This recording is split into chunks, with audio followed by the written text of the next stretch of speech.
कठिनाई ये है कि जब दोनों एक दूसरे का खंडन करने लगते हैं, निराकार के उपासक साकार का खंडन करने लग जाएं और साकार के उपासक निराकार का खंडन करने लग जाएं, इतनी फुर्सत कहाँ से मिल गई तुमको कि तुम दूसरे खंडन करने लगो?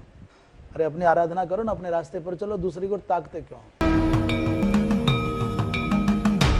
गुरुदेव, अभी आपने एक बहुत दिव्य प्रसंग किया गंगा जी में तैरने वाला।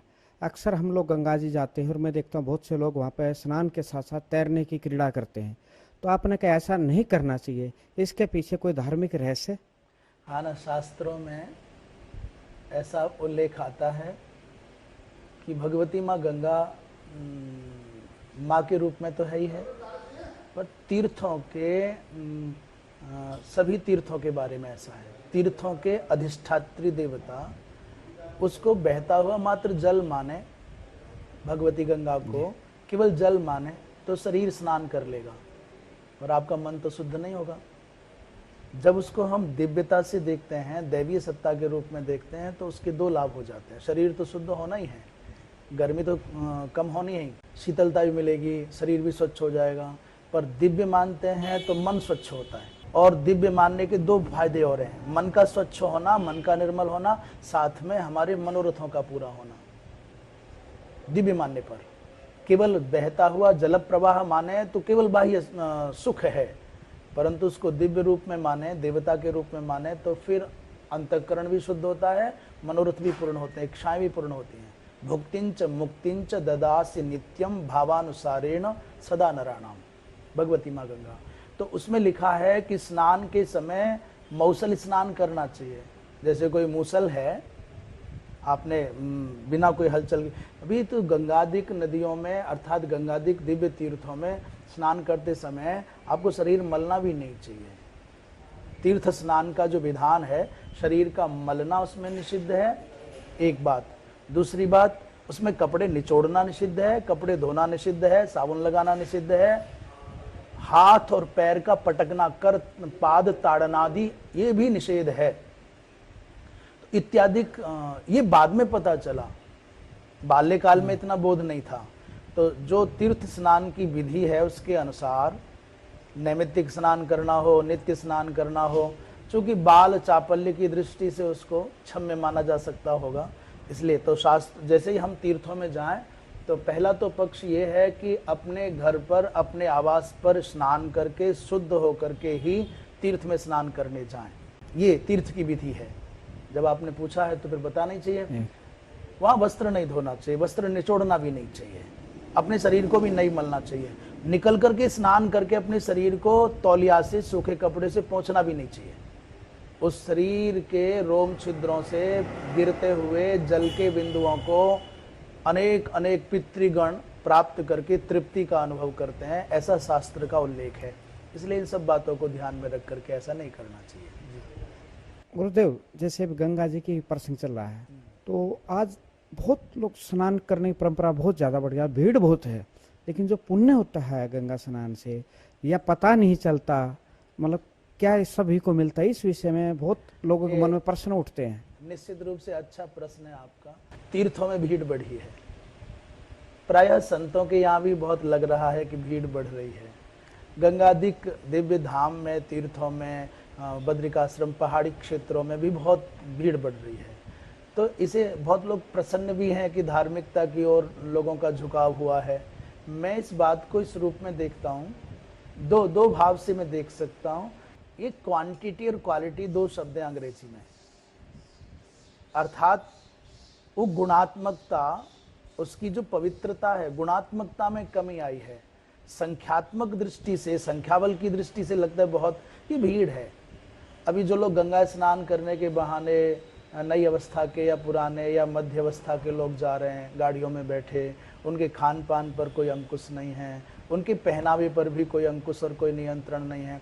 चूँकि वस्त्र के बारे में कोई सेंस नहीं रहा कि हम तीर्थ में जा रहे हैं कि स्नान घर में जा रहे हैं, ये सेंस, ये बात विचार कम हुआ है। पहले लोग विचार करते थे महात्मा के यहाँ जा रहे हैं, संतों के यहाँ जा रहे हैं, हम तीर्थों में जा रहे हैं, मंदिर जा रहे हैं, तो हमारा वेश वैसा होना चाहिए। ड्रेस कोड पर विचार होना ही चाहिए, प्रत्येक सनातनी को सोचना चाहिए क्या पहन के जाएं। अभी कोई तैयारी नहीं है, ऑफिस से छुट्टी हुई, घर में बच्चों को सूचित किया, गाड़ी तैयार है, बैठो, गोद में लैपटॉप है, और कोई कोई तो ऐसे हैं कुत्ता भी साथ जा रहा है। तो तीर्थ में जाएं तो सावधानी से जाना चाहिए। और जब आप बेस की दृष्टि से और भोजन की दृष्टि से विचार करके जाते हैं तो मेरा दृढ़ विश्वास है कि फिर आपका विचार भी, आपका चिंतन भी तीर्थ में होने लग जाता है। ना तो बेस बदला, ना भोजन बदला, जहाँ मन आया गाड़ी रोकी, होटल में भोजन किया और पहुँच गए। आपने तीर्थ में जाने के बाद वहाँ की पवित्रता को नहीं समझा, वहाँ की परंपराओं को नहीं समझा, वहाँ के आध्यात्मिक जो ऊर्जा के अजस्र स्रोत हैं, केंद्र हैं, उनको भी नहीं समझ पाए।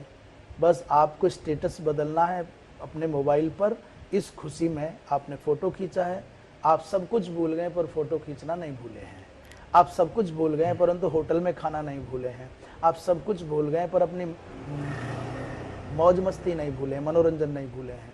तो कृपया ये तीर्थ, वृंदावन आना हो, चाहे गंगा जी जाना हो, चाहे काशी जी जाना हो, चाहे अयोध्या जाना हो, चाहे बद्रीनाथ जाना हो, ये मनोरंजन के साधन नहीं हैं, ये पर्यटन के केंद्र नहीं हैं। यहाँ से पवित्रता पाई जा सकती है। ये तो सच्चरित्रता अर्जित करने के, पुण्य अर्जन करने के क्षेत्र हैं। अभी कभी कभी फोटो दिख जाते हैं, बालक गए हैं नई उम्र के, हा हा हो अनेक प्रकार के गाने, शोर शराबा, और को हुक्का बैठ करके पी रहे हैं। कोई लोग कुछ और भी पीने का नाटक कर रहे हैं, तो गंगा जी में ही अटखेलियाँ कर रहे हैं। अपने स्त्रीत्व को, पुरुषत्व को कुछ देर के लिए तो छोड़ना चाहिए। कुछ देर के लिए व्यक्ति साधक बन जाए, तीर्थयात्री बन जाए, तो मेरा दृढ़ विश्वास है अपने स्त्रीत्व को, पुरुषत्व को कुछ देर को पीछे छोड़ दे कि मैं पुरुष हूँ। पुरुष होते ही वो स्त्रियों को देखता है, स्त्री होते हुए पुरुष को दे, ये चीज़ें छोड़ दें। थोड़ा भाषा पर, भोजन पर, बेस पर संयम करें और फिर तीर्थों का सेवन करेंगे तो उसका विशेष लाभ होगा। मेरी ये प्रार्थना भी मान लें और ये प्रार्थना के साथ में परामर्श भी मान लें।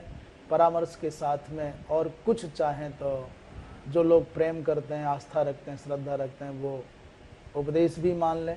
प्रार्थना, परामर्श, उपदेश, अब इसके आगे एक शब्द और बच जाता है आदेश, वो हमारी सीमा में नहीं आता है।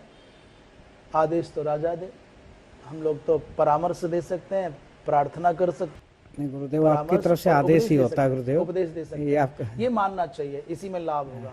परंतु मेरा निवेदन है, करबद्ध निवेदन है कि थोड़ी पवित्रता हो, थोड़ा वाणी पर, भाषा पर, बेस पर, भोजन पर संयम हो, तो फिर ये अच्छा संकेत है। गुरुदेव, मैं महाभारत में एक प्रसंग सुन रहा था कि अजामिल पे, कि उन्होंने नारायण नारायण पुकारा और भगवान प्रकट हो गए। तो ये अजामिल कोई साधारण नहीं था। तो एक आम व्यक्ति मतलब कैसे अपने आप को भक्ति पा सकता है, या गंगा स्नान से रिलेटेड हो, पूजा पाठ से हो। तो जैसे अपना के अजामिल कोई साधारण नहीं था, उसके पिछले जन्मों का था। तो एक साधारण व्यक्ति कैसे उस पर चिपक जाए कि भगवान उस पर प्रसन्न हो जाए, इस जन्म में नहीं तो अगले जन्म में ही। सनातन धर्म की दृष्टि से हम शास्त्रों के बल पर, गुरु परंपरा के बल पर निर्भ्रांत होकर के असंदिग्ध ये कह सकते हैं कि व्यक्ति का कल्याण तो शास्त्र मर्यादा के परिपालन करने में ही होगा। मेरे मन का, मेरे विचार का कोई अर्थ नहीं है संसार में। आज मैं हूं, कल नहीं रहूंगा। जिनको मैं बहुत बड़ा मानता हूं वो कल थे, आज नहीं हैं, आज हैं, कल नहीं रहेंगे। मनुष्य आते हैं, चले जाते हैं, व्यक्तित्व आते हैं, चले जाते हैं। व्यक्तित्व, महापुरुष, महात्मा, गुरुजन, पिताजी, माताजी, आचार्य जो भी हैं, ये सब भी तभी प्रमाण है। मैं बड़े भाव से कह रहा हूँ इस बात को, और बड़े मनोयोग से, कि ये हमारे गुरुजी ये कहते हैं, हमारे पिताजी ये कहते हैं। ये बात भी तभी प्रमाण कोटि में आएगी जब शास्त्र की कसौटी पर कसने के बाद वो शास्त्र के अनुसार सिद्ध हो जाएगी। पिताजी और गुरुजी भी प्रमाण नहीं है। सनातनियों के यहाँ तो भगवान भी प्रमाण नहीं है। हम वेदों के समर्थक हैं, वेदों के उपासक हैं। हम शास्त्र, सनातन परंपरा के सभी साधक, वो सब सनातनी शास्त्रों के उपासक हैं। पुराणों के, उपनिषदों के, ब्राह्मण ग्रंथों के, आरण्यकों के, स्मृति ग्रंथों के और वेदों के अनुसार जो जो भी सिद्धांत हैं उनके समर्थक हैं। इसलिए मनुष्य मात्र को चाहिए कि अपना असंदिग्ध, निर्भ्रांत कल्याण चाहते हैं, क्योंकि भगवत गीता में भगवान कृष्ण ने यही बात यथावत कही। वो कहते हैं यश शास्त्र विधि मुत्सृज्य वर्तते काम कारतः। दो शब्द है, शास्त्र कारत और काम कारतः। एक तो यह है जो मन में आया वो करना है, मन के अनुसार जीना है, और एक है जो शास्त्र के अनुसार उपदेश मिलता है। हमारी जानकारियों में, हमारे ज्ञान में, हमारी समझ में शास्त्र का बहुत व्यापक स्वरूप होता है, पर उतना हम मजबूर हैं, मन से मनुष्य है ना, उतना शास्त्र के अनुसार जी नहीं पाते। तो जितना हम जी पाते हैं उतना हमारा धर्म समझ रहे हैं। शास्त्र के अनुसार जीने में कल्याण है। भगवान कृष्ण कहते हैं तो न स सिद्धिम अवाप्नोति न सुखम न पराम गतिम। कृष्ण भगवान कह रहे हैं गीता में, और रिसेंटली 5,500 साल पहले भगवान कृष्ण की ये वाणी है। उनसे बड़ा प्रामाणिक और हमारे लिए कौन होगा? कृष्ण के नाम पर स्वच्छंदता को पूछा जाए ये ठीक नहीं है, राधा कृष्ण के नाम पर स्वच्छंदता को चलाया जाए ये भी ठीक नहीं है। वो चाहे कोई महात्मा हो, चाहे कोई विद्वान हो, चाहे गुरुजी हो, चाहे आचार्य हो, चाहे पिताजी हो, चाहे नेता हो, और चाहे किसी संगठन का प्रणेता हो, और महान कोई भी क्यों ना हो, धर्माधीश मठाधीश क्यों ना हो, शास्त्रों के बाहर जाकर के बोले तो प्रमाण कोटि में नहीं आते। जो भी करना है खूब विचार करके करो, खूब समझ करके करो, शास्त्रों के अनुशासन में करना, उसी से कल्याण होगा। जहां तक आपने अजामिल की बात कही, अजामिल ने पुत्र के व्याज से भगवान नारायण का नाम पुकारा और काम बन गया। अजामिल के इसी जन्म की अपने यौवनावस्था तक की साधना कितनी प्रगाढ़ है ये भी देखना होगा। अजामिल के पूर्व जन्म की घटनाओं को भी देखना होगा। तो अजामिल का जो जीवन है वो एक इस रूप में प्रमाण है कि भाई हारो मत, कुछ गलत हो गया है तो निराश होकर के हथियार मत डाल दो, बस ये प्रतिज्ञा कर लो कि अब लो नसानी अब ना नशे हो, जो जीवन चला गया जाने दो, मैं अभी भी ठीक हो सकता हूँ। उठ गिरा हुआ व्यक्ति, कीचड़ में फंसा हुआ व्यक्ति उठ करके खड़ा हो जाए और अपने जीवन के उद्धार के लिए लग जाए तो भी कल्याण हो जाएगा। गुरुदेव, आप आदि शंकराचार्य परंपरा का आगे बढ़ा रहे हैं, प्रचार प्रसार कर रहे हैं धर्म के प्रति। इस परंपरा का सही मतलब लोग बहुत से नहीं जानते हैं, कृपया इस विषय में प्रकाश डालें। परम पूज्य स्वामी श्री विष्णु आश्रम जी महाराज दंडी सन्यासी, जिनके माध्यम से आध्यात्मिक जगत में हमारा प्रवेश हुआ। परम पूज्य प्रातस्मरणीय वीरव्रती श्री प्रबल जी महाराज, जिनके माध्यम से हमारी ब्रह्मचर्य आश्रम की दीक्षा, नैष्ठिक ब्रह्मचर्य की दीक्षा हुई। ये दो महापुरुष, दोनों का ही संबंध एक प्रकार से पूज्यपाद धर्म सम्राट स्वामी श्री करपात्री जी महाराज अर्थात पूज्य धर्म सम्राट स्वामी करपात्री जी महाराज के शिष्य वीरव्रती श्री प्रबल जी महाराज और पूज्य श्री कृष्ण बोधाश्रम जी महाराज जगतगुरु शंकराचार्य ज्योतिषपीठ परम श्रद्धेय जगतगुरु जी महाराज की शिष्य परंपरा में श्री स्वामी विष्णु आश्रम जी महाराज, और चाहे पूज्य कृष्ण बोधाश्रम जी महाराज का विषय हो और चाहे धर्मावतार धर्म मूर्ति जगतगुरु शंकराचार्य पूज्य श्री कृष्ण बोधाश्रम जी महाराज का विषय हो और चाहे धर्म सम्राट स्वामी श्री करपात्री जी महाराज का विषय हो, ये दोनों ही महापुरुष भगवान शंकराचार्य की परंपरा में ही संन्यस्त हुए। हम अखिल भारतवर्षीय धर्म संघ से संबद्ध हैं, उसमें परम श्रद्धेय जगतगुरु शंकराचार्य पूज्य श्री निरंजन देव तीर्थ जी महाराज, परम श्रद्धेय जगतगुरु शंकराचार्य पूज्य श्री स्वामी माधवाश्रम जी महाराज, परम श्रद्धेय श्री भूमानंद तीर्थ जी महाराज, परम श्रद्धेय स्वामी वेदांती जी महाराज, परम श्रद्धेय श्री राघवानंद जी महाराज, परम श्रद्धेय श्री लक्ष्मण चैतन्य जी महाराज आदि प्रवृत्ति, श्री नंदनानंद सरस्वती जी महाराज, सुमेरु मठ के शंकराचार्य, अनेक महापुरुषों का हम स्मरण करते ही हैं। उसमें विशेष बात यह है, कई लोग भ्रम के कारण आदि जगतगुरु शंकराचार्य के विचार को, मत को, उनका विचार उनका मत मानते हैं, और कोई तो अतिरेक में, अतिवाद में उन्हें मायावादी कह देता है।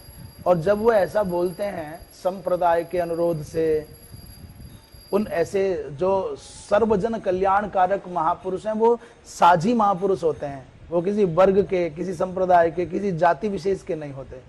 तो जो भी अपने संप्रदाय के आग्रह के कारण भगवान शंकराचार्य के प्रति ऐसा भाव रखते हैं कि वो मायावादी हैं या निराकारी हैं या क्या क्या बोल जाते हैं, मुझे तब ऐसा सुन करके हंसी आती है ऐसे लोगों की संकीर्ण मानसिकता पर, उनके अल्प ज्ञान पर।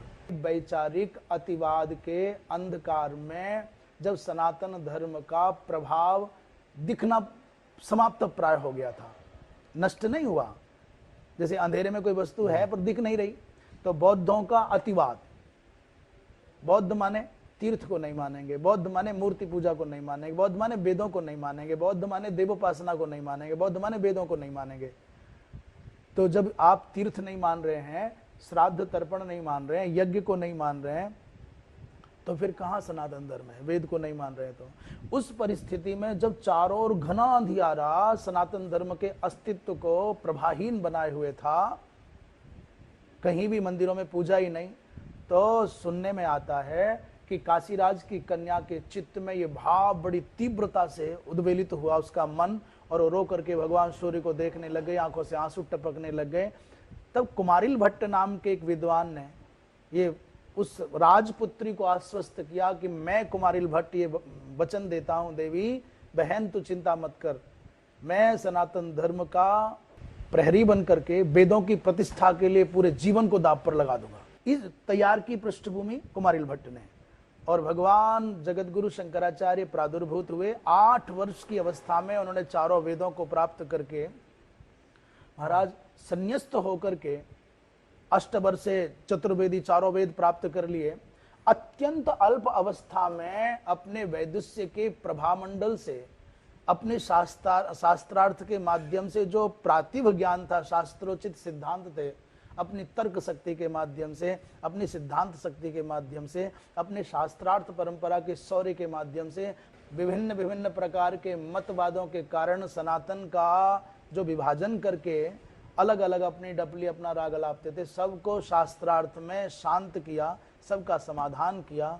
और तब आप कहते हैं कि मायावादी हैं, वो मायावादी हैं तो जितने मधुर मधुर पवित्र पवित्र सरल सरल देवताओं की स्तुतियां उन्होंने लिखी हैं, उतनी मधुर तो कोई लिख ही नहीं सका। भगवती नर्मदा जी का स्तोत्र हो, चाहे यमुना जी का धुनोत में मनो मलम कलिंद नंदिनी सदा ये प्रकरण हो, और चाहे भजे ब्रजई का मंडनम ये प्रसंग हो, और चाहे भगवती माँ गंगा की स्तुति हो, और चाहे नर्मदा जी की स्तुति हो, ऐसे भगवान विष्णु के स्तोत्र हों, भगवान शंकर के स्तोत्र हों, भगवती माँ राजराजेश्वरी के स्तोत्र हों, जैसे सौंदर्य लहरी आदि हैं, चारों दिशाओं में चारों दिव्य धामों की पुनर्स्थापना करके पूजा प्रारंभ कराने वाले आदि जगत गुरु शंकराचार्य आज बद्रीनाथ जाते हैं। सनातन धर्मावलंबी पूरे भारत से, पूरी दुनिया से, हम हिंदू हैं, हम सनातनी हैं, तो बद्रीनाथ जाते हैं। उस बद्रीनाथ का दर्शन करोगे, उस सीढ़ी पर अपना माथा टेकोगे, तो मैं दावा करता हूं, चाहे संप्रदाय आपका चाहे जो हो और मान्यताएं चाहे जो हो, तो पहला नमन आपका भगवान शंकराचार्य के चरणों में ही होगा। उनको प्रणाम किए बिना तो तुम बद्रीनाथ भगवान के मंदिर की सीढ़ी नहीं चढ़ सकते। नारद कुंड से भगवान बद्रीनाथ की मूर्ति को निकाल करके स्थापित करने वाले भगवान शंकराचार्य, चाहे ये उत्तर की बात हो हिमालय की, और चाहे दक्षिण में रामेश्वरम की स्थापना की बात हो, चाहे पूर्व में जगन्नाथ भगवान की स्तुति प्रवाह की बात हो, और चाहे पश्चिम में द्वारिकाधीश भगवान की उपासना पद्धति और मठाधिक की स्थापना की बात हो, आपको भगवान शंकराचार्य के बिना सनातन के अस्तित्व में पूर्णता दिखाई नहीं देगी।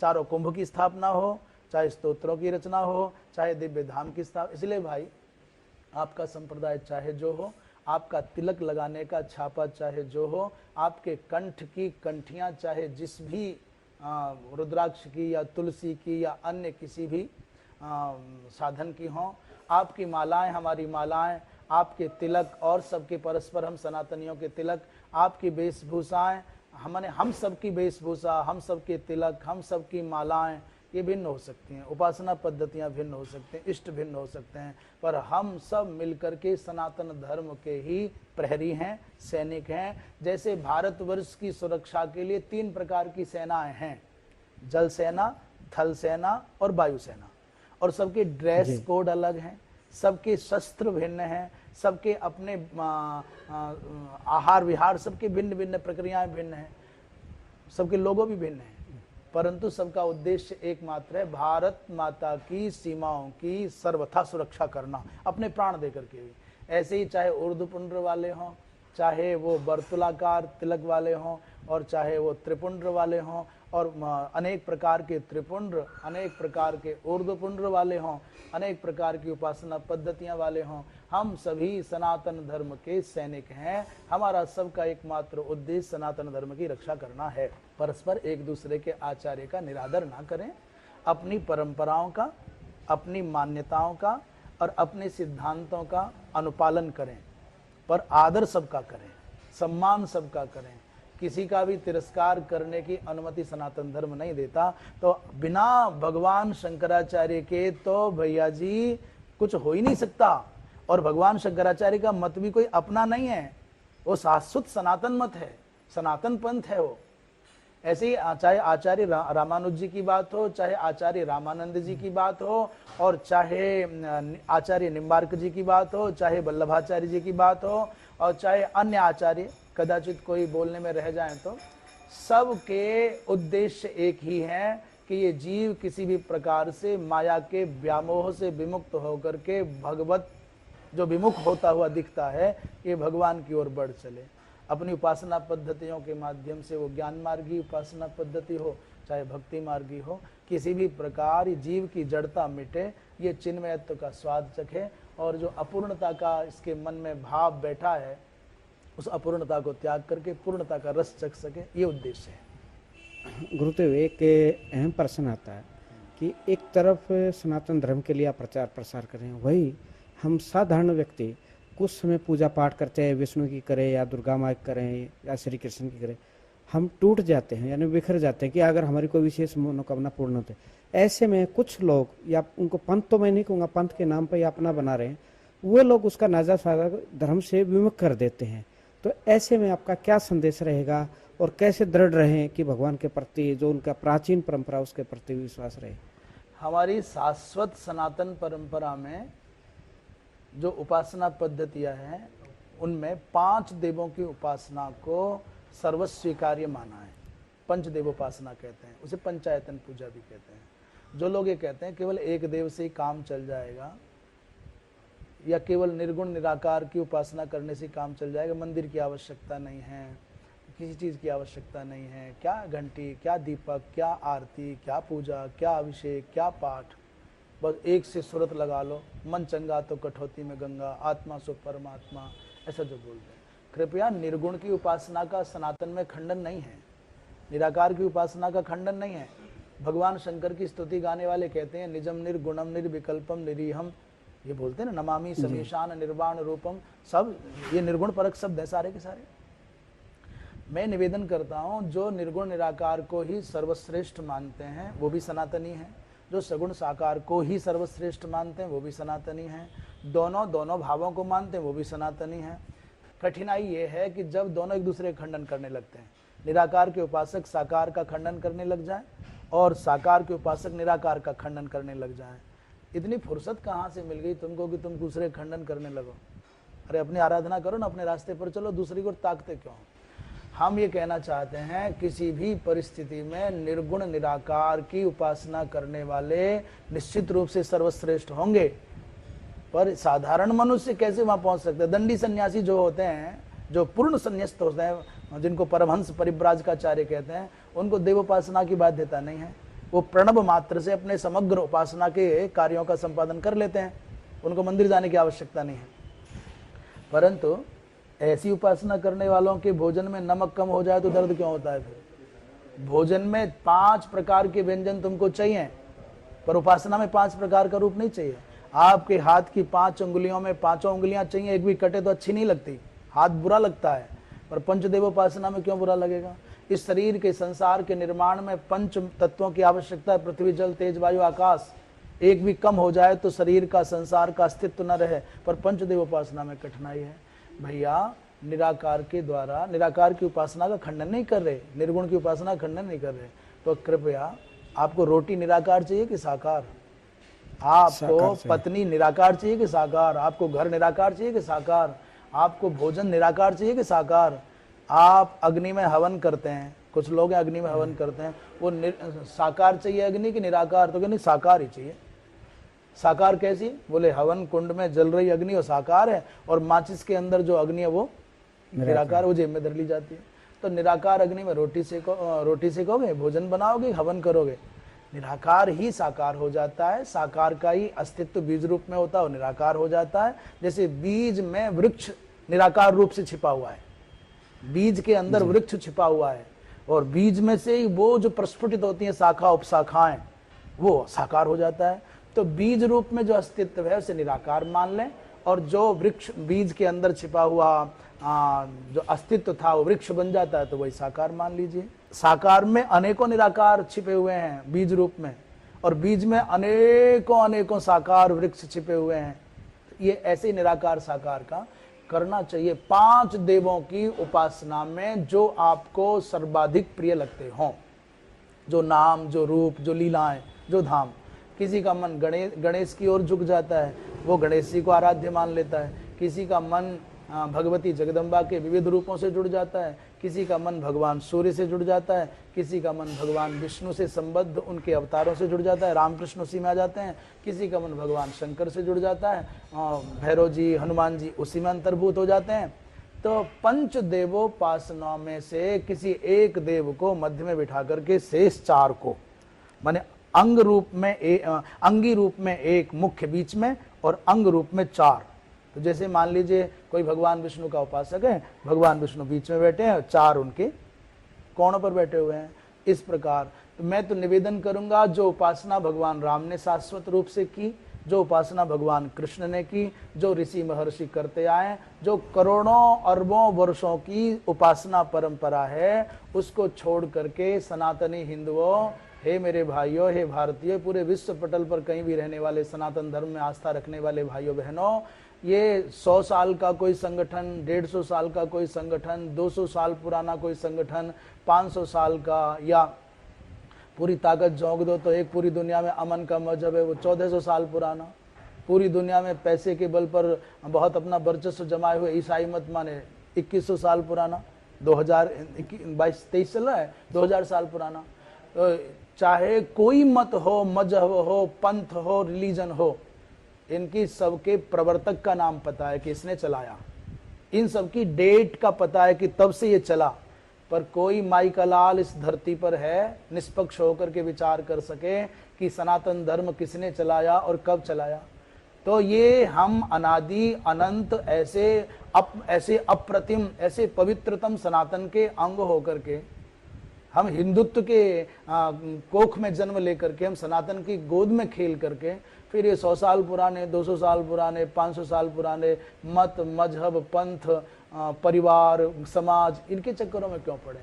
वो उपासना पद्धति अपनानी चाहिए जो सनातन शाश्वत महापुरुष करते चले आ रहे हैं, इसी से कल्याण होगा। जाओ, हम पूरे प्रमाण के साथ कहते हैं, सनातन पद्धति का जो पंचदेवोपासना का क्रम है वो राजमार्ग है, उस पर भटकाव नहीं आ सकता, उस पर कभी भी पतन नहीं हो सकता, उस पर चलने पर किसी का ह्रास नहीं हो सकता। क्यों? बोले ये जो पंथ है ये हमारा अपना बनाया हुआ नहीं है, कोई 100-200 साल, 1000 साल पुराना नहीं, ये करोड़ों सालों का है। इसी के माध्यम से आत्म कल्याण होगा, इसी का आश्रय लेना चाहिए। गुरुदेव, श्रृंखला तो बहुत लंबी, लेकिन समय का थोड़ा अभाव है, इसलिए पुनः फिर से आपके शरण में आएंगे और जानेंगे कुछ नहीं। तो आपको कोटि कोटि वंदन, प्रणाम। वाह, बहुत अच्छा। आज आपके प्रश्न भी बहुत अच्छे हैं, और जैसा गुरुजनों की कृपा से उत्तर दिया जा सका वो आपकी सेवा में है। जैसा आपको अच्छा लगे उसे स्वीकार करें। नारायण। आप हमारे संत वाणी चैनल को सब्सक्राइब करें, वीडियो को लाइक करें, शेयर करें, और हाँ, बेल आइकन पर क्लिक करना बिल्कुल ना भूलें, ताकि हमारी किसी भी वीडियो की सूचना सबसे पहले आपको मिले।